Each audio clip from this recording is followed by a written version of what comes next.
You said, let's hit the road. You said yes, and with our voices. And we flung our tongues from the mountaintop, sleeping buffalo tunneling into our consciousness as all the Swiss chalets in the valley below trembled in their foundations. You rose in me. You rose in me, bud bursting on my tongue. Words unfolding over under one another. And it's true what they say about roses. And who you rose in me and grew, roots planted deep in good shit. Then, from cliff heads overlooking the ocean, under tree shade, fungus growing over our toes and ears, you heard a whisper. Oyster sauce. You heard a blessing. Oyster sauce. We drank an invocation. Oyster sauce. So sweet. Because you make me feel. You make me feel. You make me feel dope. Naturally. We share a vision, a weird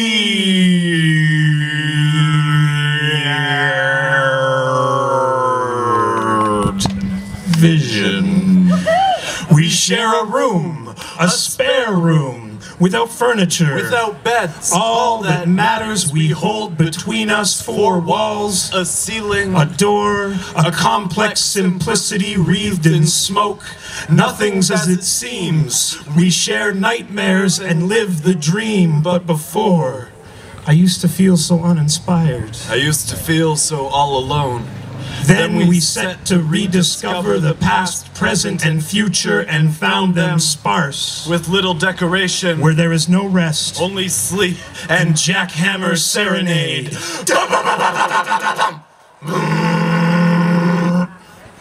Trusting the lack we are abundant in, just him and I, Aquemini. You make me feel dope, naturally. But wait a second. Wait a second. We're on a farm. We're on a farm and there's people watching us. We're on a farm. And this love is so much bigger than we. Yes, all you green light people have given us the best case of head lice ever. And if we should die tonight, we will have heard the angel songs left in fingerprints on the places where we've touched each other's rib cage, sparking the sound of voices and laughter. It will sound like Edith Piaf singing, "Happy birthday to we." Alphabetically applying art to patent numbers with the erotic grammar of black sheep. Yes, sir, we are trying to say it's good to be here among all your whore bastard tales, you dark flowers, you toque despots, you pimple busters. We are no little poem. We are iambic pentameter, crow's feet, finger tapped, goa trance. We are holy shit, invisible magic dancing off our tongues.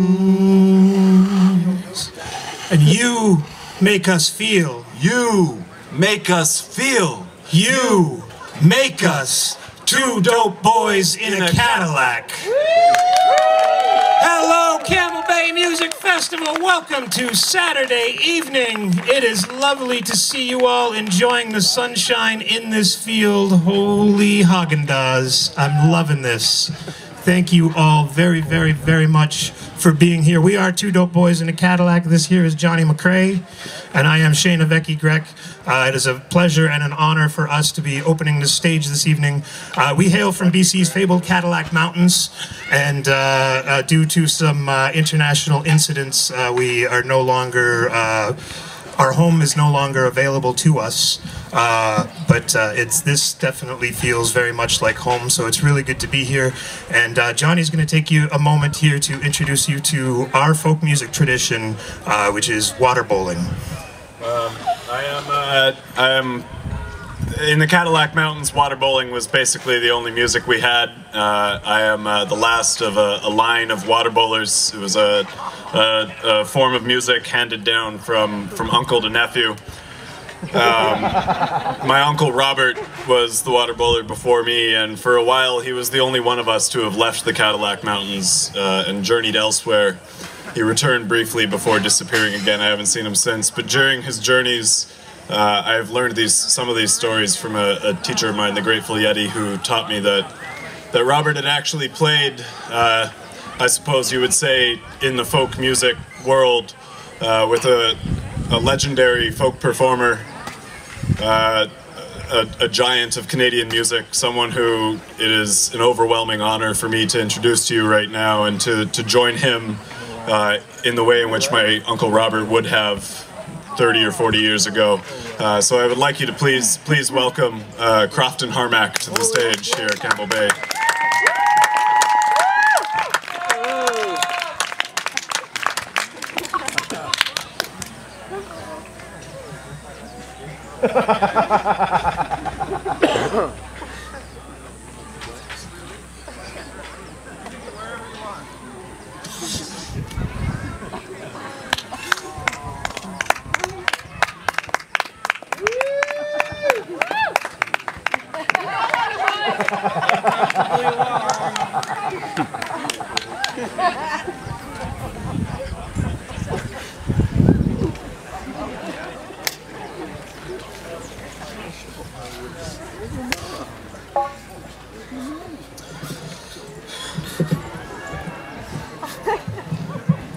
You know,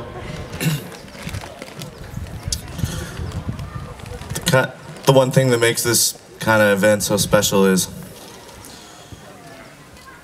you get to go back to where you started from. And that's what your Uncle Rob was to me. Robbie, I called him Robbie. He was a hell of a water bowler.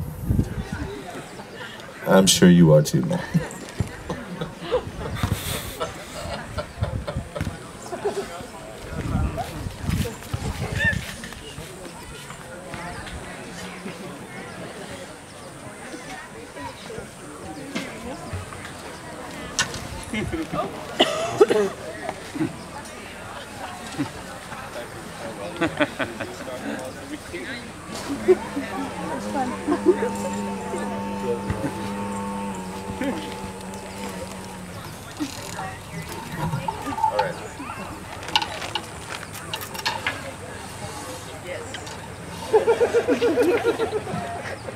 You know, when I was on tour with your Uncle Robbie,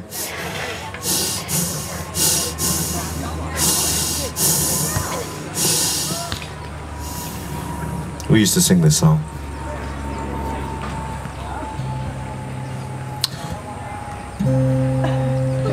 It's called The Murals of Ximenes.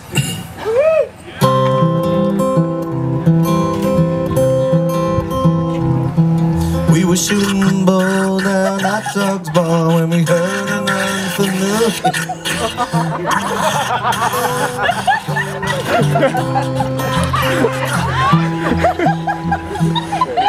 Sometimes my mind just gets too blown, man. I can't even make it through this one.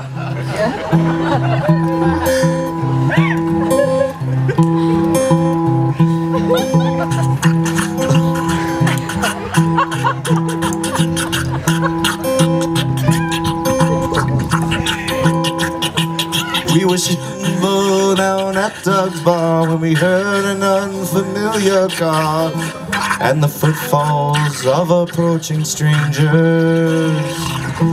Well, we cast the bar doors open wide, and casting all our looks aside, we uttered just one word, it was Ximenes. So we welcomed him with open arms, and we fed him beer and we gave him alms, and they said, "Hey man, tell us of your sorrow." He said, "I don't want to shatter your dreams, but things they are not what they seem. Maybe there won't be a new tomorrow." Yeah, but there's a girl way up on the island line. She'll steal your smokes and speak in rhyme, and all she rhymes of is becoming famous. But it's hard to set the world on fire fire, and it sure is mighty easy to tire of looking at these murals of Shemainers. Down.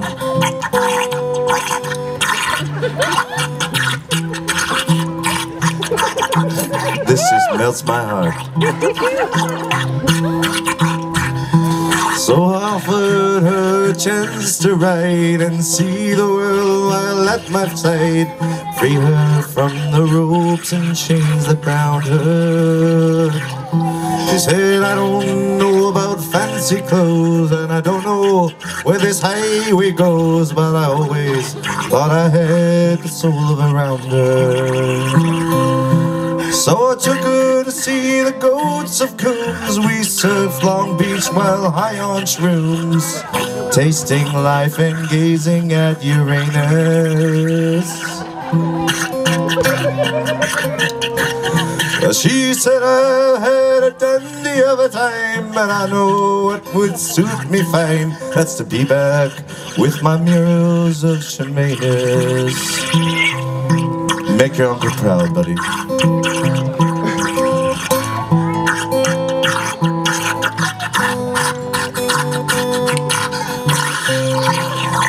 Go on now, go on.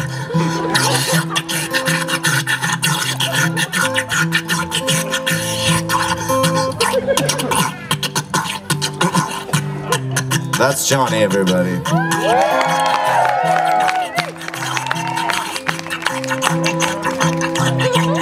Then one day I set out to find that woman who had blown my mind, taking all my mournful heart to give her.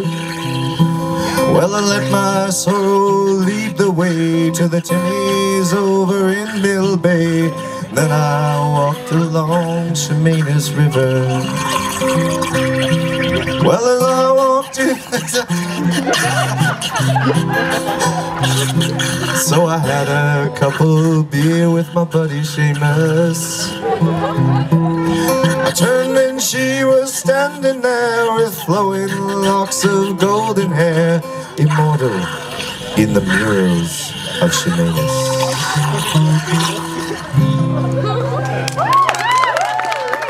You make your uncle proud, man.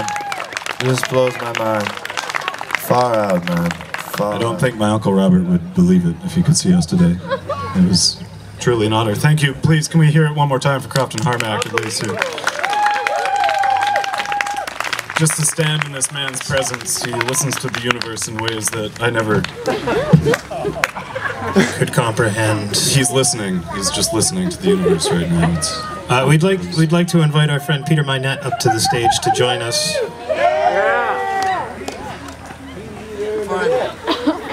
And we're going to tell you a little bit more about where we're from in some roundabout way. That's pretty direct.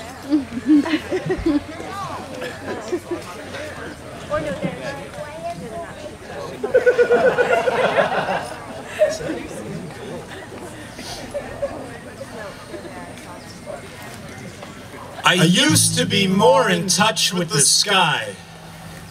Back when I could see it. It seems so long ago. But life in the Cadillacs was the definition of idyllic. Adjective, pleasing or picturesque in natural simplicity. Chiefly British. And standing in our dope fields, Or atop the surrounding snow-capped peaks. we saw so many stars set in place, patterned into perfection right before our eyes, and this was before the rise of the war on drugs and the invasion of the DEA onto our mountain soil. It was so sweet and rich in nutrients. Now cityscapes invade the back of our eyelids. We traded mountains for islands of metropolitan glow. Now the scars of city streets keep us from looking up once in a while, prevent us from reading ourselves in the stories we wrote into the stars, playing themselves out to us night after night after night, seldom changing through the ages. Now, attempting to build bigger pictures out of far too many small ones, we build realities on discarded armpits, injecting ink into invisible pages, tracking marks into constellations of measurements with no meaning, clouding our eyes with debris, dirt, dust, and lung grease, satellite twirling to the same sad song Of the computer buzz, the page flip the bent frame, glass shatter, and unfeeling hands that have forgotten how to weave our stories into the sky. the sky. the original surround sound, bearing names beyond our grasp, dancing visions around our eyelids, envisioning us in our ways of constantly becoming. The sky, our respect for hand-me-down ways and well-used words, now lost beneath the smokestack smut of cardboard plants producing pornographic tableaus of the earth dying and all the different ways that we fuck it to death using mile-high dildos and it's all mine shafts. I try to see the greater picture. I try to step in tune with the sky dancer's rhythm, to fathom the deep dark, the pinhole eye slits, and the visions beyond to within. I try to quantum leap all the light years wasted, piled on cosmic trash heaps with all our batteries And myths among the dismembered arms of Orion, whose arrows could no longer pierce our frozen food midsections. I try to see the greater picture, to remember our stories, the sky, to find myself blinded through remembrance. I am blinded. I am blinded in the flaming glow of steel forests and standing on the shoulders of these smog-headed giants. We can't pierce the clouds. Thank you so very much, Peter Mynett on the bass. We've got one more poem for you. If that is totally cool with you guys, it would be totally cool with us. We're gonna pick up the tempo if we can keep Peter up here. We don't. I mean, if you want. And Johnny's gonna water bowl on this. Is Jacques around? That's cool. We'll do this anyway. We talk a lot about the anthropocalypse, which is, of course, humanity's bringing about its own self-destruction. It's sort of the prophecies upon which the Cadillac peoples founded our lives upon. This has nothing and everything to do with the anthropocalypse. And Johnny is going to water bowl once again, and Peter Mynett on the bass. Thank you all so much. 1, 2, 3, 4. The revolutionary poet will tell you exactly what is wrong and what horrendous things are happening in the places nobody talks about. But this is not a revolutionary poem. The revolutionary poet will raise your awareness, raise your voice, raise your understanding, and raise your expectations, but this is not a revolutionary poem. By this point, a revolutionary poem would have you angry or crying, shedding light on injustices and illuminating people dying, but this is not a revolutionary poem. This poem is the glee of a crackpot symphony. This poem is the dance of Fred Astaire on acid. This poem is about this poem. This poem may have had roofies slipped into its ink pot. This poem probably overdosed on vitamin F. This poem is bound for Syracuse, having long ago fallen off the train. This poem is the chains of a dominatrix slipped into a preschool teacher's desk. This poem is like horny deja vu. This poem is the dog's ass. It's a shit-stench streaker that's traveled over 5,000 miles in order to arouse your disinterest into having boring sex against a back alley sushi dumpster in the middle of July. This is not a revolutionary poem. This poem probably drank beer for breakfast, like many people here, who will be vomiting up bile for lunch, rejoicing after doing so because there will be more room for whiskey.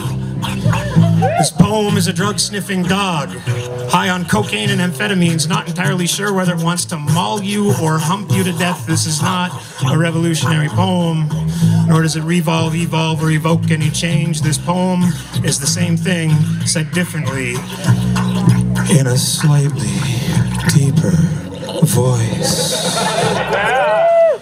This poem cleared Homeland Security and is not sure how or why. This poem is Stephen Harper masturbating in a government office filled only with portraits of himself. This is not a revolutionary poem.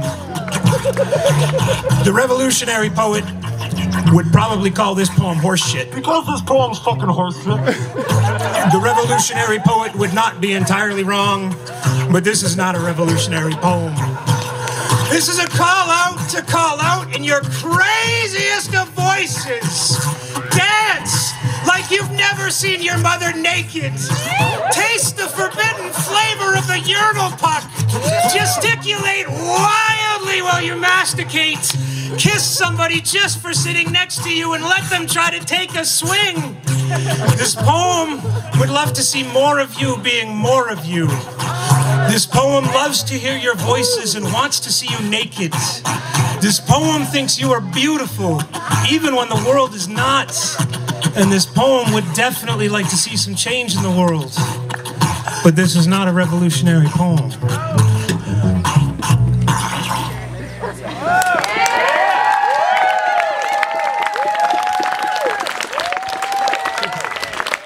Thank you all so very much. Peter Mynett on the bass.